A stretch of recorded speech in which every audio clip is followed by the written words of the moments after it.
नमस्कार दोस्तों।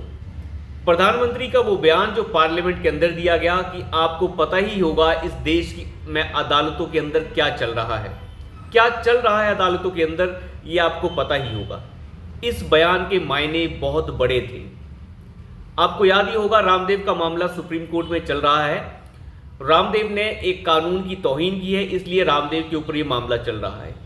1952 में एक कानून बनाया गया जिसके तहत आप कोई भी ऐसा विज्ञापन नहीं कर सकते जिसमें लाइलाज बीमारियों की बात करी गई हो। जैसे आप नहीं कह सकते कि हम जो है बीपी ठीक कर देंगे, आपका शुगर ठीक कर देंगे, हम मोतियाबिंद ठीक कर देंगे। ऐसी चीज़ों का कोई भी विज्ञापन आप नहीं कर सकते।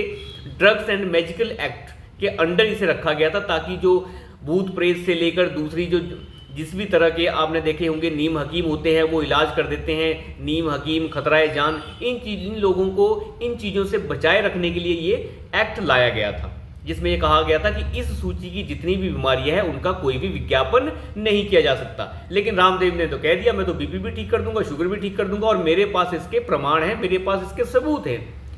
सुप्रीम कोर्ट ने कहा हमें कोई सबूतों से कोई मतलब नहीं है, तुमने क्या अध्ययन किया है, क्या किस तरीके का तुमने इसके ऊपर रिसर्च किया है, हमें इससे कोई मतलब नहीं है।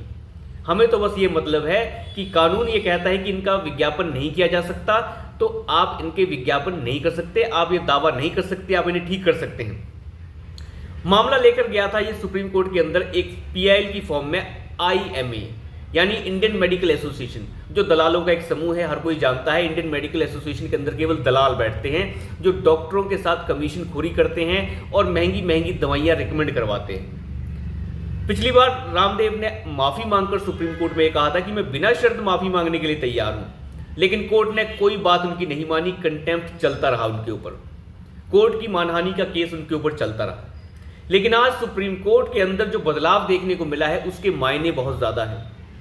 आज इंडियन मेडिकल एसोसिएशन को सुप्रीम कोर्ट ने इस तरीके से ये बता दिया कि आपके अंदर भी बहुत सारी खामियां हैं। और अब हम जो हैं रामदेव की बात तो सुनेंगे ही, साथ ही साथ दूसरी बातों का अध्ययन भी करेंगे कि ढेर सारे FMCG प्रोडक्ट्स हैं जो ये कहते हैं कि हम आपको गोरा कर देंगे, हम आपको पतला कर देंगे, हम आपको ऐसा कर देंगे, हम आपको वैसा कर देंगे, बूस्ट खाएंगे तो हाइट बढ़ जाएगी, और अगर आप ये क्रीम लगाएंगे तो आप इतने गोरे हो जाएंगे, 3 दिन के अंदर गोरे आप ऐसे हो जाएंगे, ये जूते पहनेंगे तो इतना कंफर्ट आपको आएगा।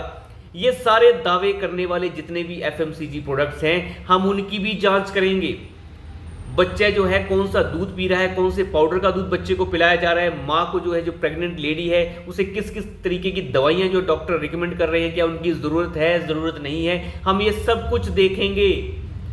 हम सभी कंपनीज जितनी भी जो मार्केटिंग कंपनीज हैं और साथ ही साथ स्टेट्स के अंदर जितनी भी लाइसेंसिंग अथॉरिटीज हैं, हम सबको तलब कर रहे हैं कि वो इसके ऊपर हमें रिपोर्ट बना के दे कि क्या बिक रहा है और वो किस विज्ञापन के तहत बिक रहा है, क्या बोलकर बिक रहा है और रिजल्ट क्या है इसका। आज इंडियन मेडिकल एसोसिएशन फंस गया, जो दलालों का बहुत बड़ा समूह है। आपको पता है ढेर सारे दलाल मिलकर जब इकट्ठे होते हैं तो इंडियन मेडिकल एसोसिएशन बन जाता है। ये वही इंडियन मेडिकल एसोसिएशन है जो कोविड के समय दलाली कर रहा था और एक एक बेड 5-5 हज़ार रुपए का बिक रहा था। उस समय ये झक मारकर सो रहा था। खैर, लेकिन सुप्रीम कोर्ट इस बार जागा है और इंडियन मेडिकल एसोसिएशन को भी बोल दिया है कि अब आपका भी हिसाब किताब देखा जाएगा कि आपने विज्ञापन जो किए हैं और आप जो दावे करते हैं उन दावों में कितनी सच्चाई है। क्या आप भी महंगी महंगी दवाइयाँ डॉक्टर्स को लिखने के लिए नहीं बोल रहे हैं? वो दवाइयाँ लिखी जा रही हैं प्रिस्क्रिप्शन के ऊपर जो बहुत महंगी हैं, उससे सस्ती दवाइयाँ भी अवेलेबल हैं, लेकिन वो नहीं लिखी जा रही। इसलिए आपको भी कटघरे में अब रखा जाएगा। यानी इंडियन मेडिकल एसोसिएशन जो है अब यहाँ से बचकर नहीं जा सकता। जिस तरीके से रामदेव को घेरने की कोशिश इंडियन मेडिकल एसोसिएशन ने की है, ये सारा अब घेरा और जाल जो है इंडियन मेडिकल एसोसिएशन के ऊपर ही आकर गिर गया है। क्योंकि जितने भी बड़े दलाल हैं ये सब के सब बहुत बड़े दलाली करने का धंधा आज तक करते रहे हैं। इंडियन मेडिकल एसोसिएशन की तो आप बात ही छोड़ दीजिए, ये इतने बड़े दलाल हैं, इतना बड़ा इनका पूरा का पूरा सिस्टम है कि ये एक रामदेव को एक झटके में खा जाए। इन्हें लगता है कि रामदेव अगर ऐसी बीमारियों का इलाज करने लग जाएंगे तो हमारी दवाइयाँ कैसे बिकेंगी। रामदेव ने एक बात वहाँ पे साफ कही थी सुप्रीम कोर्ट के अंदर, हम मानते हैं कि एलोपैथी एक सूडो साइंस है और सूडो साइंस का ना कोई सिर होता ना पैर होता है। आप ये कह सकते हैं कि वो विज्ञान है, हम मान सकते हैं कि वो विज्ञान है और नहीं भी मान सकते हैं। एलोपैथी किसी बीमारी का इलाज नहीं कर सकती, ये सबको पता है। वो किसी चीज़ को ठीक नहीं कर सकती, बस कुछ देर के लिए वो टेम्परेली अगर आप शुगर की बात करें, बीपी की बात करें, टेम्परेली उसमें आराम मिल सकता है आपको, लेकिन वो परमानेंट नहीं है। लेकिन हमारे पास इसके सबूत हैं, आयुर्वेद में हमारे पास इसके सबूत हैं और हमने योग के जरिए इनको ठीक किया है। हमारे पास पेशेंट हिस्ट्री से लेकर सारे सबूत हम देने के लिए तैयार हैं। तो एक तरीके से रामदेव की धीरे धीरे जीत होती दिख रही है और मुझे लगता है ये मामला 2 जजों की बेंच से 3 जजों की और 5 जजों तक जाएगा और इसके ऊपर वास्ट स्टडी अब होने वाली है। इंडियन मेडिकल एसोसिएशन रामदेव को थप्पड़ मारने के चक्कर में खुद ही अपने मुंह के ऊपर जूते बरसा चुका है और खुद ही फंस चुका है। और मुझे लगता है कि इंडियन मेडिकल एसोसिएशन वाले जो हैं अब इनकी हिसाब किताब ज़रूर होने चाहिए, क्योंकि यही सबसे बड़े दलाल है।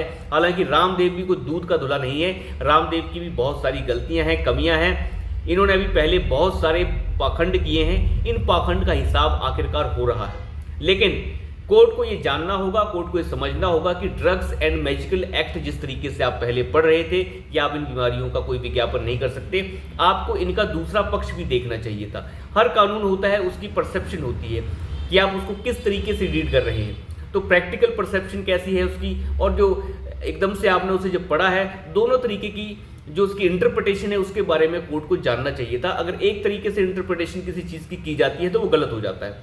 अगर इन चीज़ों का विज्ञापन नहीं किया जा सकता, अच्छी बात है, नहीं भी करना चाहिए। लेकिन अगर कोई आपके सामने ये कह रहा है कि हमारे पास इसको ठीक करने के तरीके हैं और हम इसे ठीक कर सकते हैं, तो कोर्ट को वो वाला इंटरप्रिटेशन भी उसका देखना चाहिए और देखना चाहिए कि ये काला जादू नहीं है। ड्रग्स और मैजिकल एक्ट में काला जादू और ऐसी ऐसी बातों का जिक्र है, ना कि किसी मेडिसिन द्वारा किसी चीज़ को क्योर करने और साथ ही साथ जो है योग के साथ। जब रामदेव जी इसका डिटेल दे रहे हैं तो कोर्ट को उसको सुनना चाहिए था। अब कोर्ट ने यह कह दिया है कि यूनियन गवर्नमेंट इसका जवाब देगी और यूनियन गवर्नमेंट इसके ऊपर क्या पक्ष रखती है वो जवाब हमें चाहिए। यानी सरकार का पक्ष भी उन्होंने जाना है, कंज्यूमर जो मिनिस्ट्री है उसको भी तलब किया गया है कि आप भी इसके बारे में पूरी जानकारी देंगे। जस्टिस कोहली ने यह साफ किया है कि हम पूरा डिटेल में इस केस को सुनेंगे, हम हर चीज़ को देखेंगे, हर चीज़ को जानने की कोशिश करेंगे। अब हर चीज़ को डिटेल में देखकर हम तब देखेंगे कि आखिर इन चीज़ों की शुरुआत कहाँ से हुई। जो बोला जा रहा है वो बेचा भी जा रहा है कि नहीं, जो बेचा जा रहा है कि अब बोला जो बोला था उसके साथ मैच भी करता है कि नहीं। तो एक तरीके से रामदेव को ये सुकून वाले पल हैं और सबसे बड़े सुकून वाले पल हमारे लिए हैं। मुझे लगता है सुप्रीम कोर्ट हो सकता है इसमें एक बड़ा डिसीजन दे दे आने वाले 6 महीने में, आने वाले साल में। तो ये हमारे लिए बहुत फ़ायदेमंद होगा, क्योंकि जो बिक रहा है वो बोल के कुछ और बेचा जा रहा है। तो अभी के लिए इतना ही, धन्यवाद।